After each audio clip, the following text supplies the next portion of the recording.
Oi gente, tudo bom? Que Deus abençoe você, a sua casa, a sua família, em nome de Jesus. Gênesis capítulo 39. Diz o texto, e José foi levado ao Egito. Eu já vou fazendo aqui algumas marcações e você presta aí atenção. E José foi levado ao Egito. E Potifar, eunuco. Esse eunuco aqui eu vou pedir para que você pesquise. O que é um eunuco? Eu sei que você já ouviu muitas pregações falando eunuco do rei, eunuco do faraó, eunuco tal. Pesquise o que é esse eunuco, vai ser bom pra você. Você tem que se esforçar em pesquisar, porque é assim que você aprende. Você aprende quando você corre atrás de saber as coisas, certo? Então pesquise aí. Eunuco de faraó, capitão da guarda, varão egípcio, comprou da mão dos ismaelitas que o tinha levado lá. E o Senhor, presta bem atenção nessa fala, e o Senhor estava com José, e foi varão próspero, e estava na casa de seu senhor egípcio.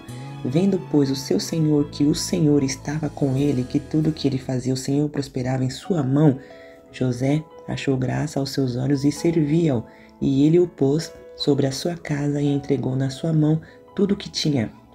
E aconteceu que desde que o pusera sobre a sua casa e sobre tudo que tinha, o Senhor abençoou a casa do egípcio. Veja que Deus está abençoando a casa de um ímpio, certo? O Senhor abençoou a casa do egípcio por amor de José. E a bênção do Senhor foi sobre tudo que tinha na casa e no campo, e deixou tudo que tinha na mão de José, de maneira que de nada sabia do que estava com ele, a não ser do pão que comia. E José era formoso de parecer e formoso à vista. E aconteceu depois dessas coisas que a mulher do seu senhor pôs os olhos em José e disse: deita-te comigo. Porém, ele recusou e disse à mulher do seu senhor: eis que o meu senhor não sabe do que há em casa comigo, entregou na minha mão tudo o que tem. Ninguém há maior do que eu nesta casa, e nenhuma coisa me vedou, senão a ti, porquanto tu és sua mulher. Como, pois, faria eu este tamanho mal e pecaria contra Deus? Preste atenção na fala do José, tá? Você leia o texto e veja as falas dos personagens, que também é bem importante. Olha a resposta do José. Faria eu, isso é ele falando, faria eu tamanho mal e pecaria contra Deus? Então veja, ele não disse eu pecaria contra o rei, contra o meu senhor.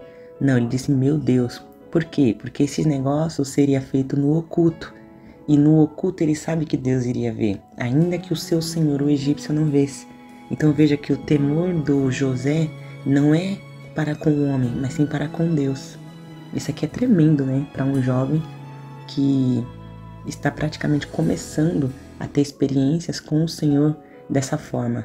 Preso, sendo vendido e excluído da sua casa. Mas ele permanece confiando em Deus. Verso 10. E aconteceu que, falando ela cada dia a José, e não lhe dando ele ouvidos para deitar-se com ela e estar com ela, sucedeu num certo dia que veio à casa para fazer o seu serviço, e nenhum dos da casa estava ali. E ela lhe pegou pela sua veste, dizendo: deita-te comigo. E ele deixou a sua veste na mão e fugiu e saiu para fora. Veja que eu já vi pregadores dizendo que o José era um covarde, que o José era um medroso. Também já ouvi gente pregando que o José era até mesmo um homossexual. Por quê? Porque na hora de se deitar ele foge e deixou as roupas. Mas a Bíblia me ensina ao contrário. Ela diz: foge da prostituição, foge do mal, da aparência do mal. É pra fugir, não é pra brincar. Não é pra você mostrar que é forte. Eu vou mostrar que é forte, eu vou encarar. Não, não, não. Ele fugiu. É melhor fugir e continuar santo do que você permanecer, cair e ainda dizer porque eu tentei. Não, não tente, foge, certo? Verso 13. E aconteceu que, vendo ela que deixara sua veste em sua mão e fugiu para fora, chamou os homens de sua casa e falou-lhes dizendo: vede, trouxe-nos o varão hebreu para escarnecer de nós.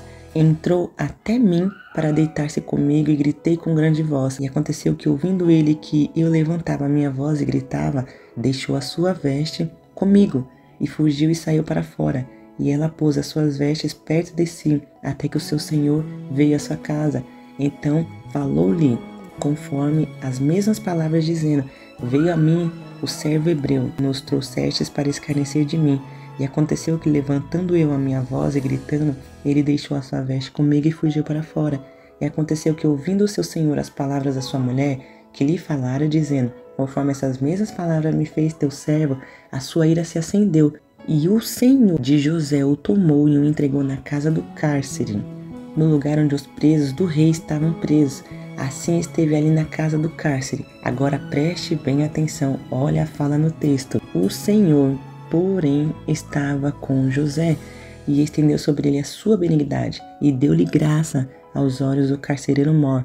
E o carcereiro Mor entregou na mão de José todos os presos que estavam na casa do cárcere, e ele fazia tudo o que se fazia ali. E o carcereiro Mor não teve cuidado de nenhuma coisa que estava na mão dele, porquanto o Senhor estava com ele. E tudo o que ele fazia, diz o texto, o Senhor o prosperava. Bom, o que vai acontecer aqui nesse capítulo 39? Como nós já estamos terminando o livro Gênesis, então eu tenho que começar a forçar um pouquinho mais o ensino aqui para vocês. Eu vou deixar aqui de lição de casa para vocês a primeira coisa. O que é que mais está se repetindo aqui nesse texto? Responde aí para mim, o que é que mais repete? Uma frase, uma fala, um acontecimento? Mostra para mim o que está repetindo aqui no texto. E isso aqui é importante para quem prega, porque o que você enfatizar na sua leitura, que vem da história, é o que você vai basear a sua mensagem. Na próxima postagem eu vou fazer uma lamentação falando a respeito disso. Então é bom que você também preste atenção na postagem que eu vou fazer depois desse vídeo aqui que você agora está vendo, tá bom? Não sei que dia que você vai ver, que hora, que momento, para que você ouça e veja o que é que eu vou usar ali naquela lamentação, que vai servir para você também aqui basear um pouco do seu estudo, do seu aprendizado. Que vocês entendam que pregação não é só como alguns, abre a Bíblia e acabou. Não. Você entra na história, você entende a história, você antes se envolve nela, recebe a mensagem e depois você transmite. E outra coisa, essa história aqui do José, como que você colocaria ela fazendo um paralelo com a história de Cristo? Vê se você consegue e me responde aqui nos comentários. Te vejo no próximo capítulo e que Deus te abençoe em nome de Jesus.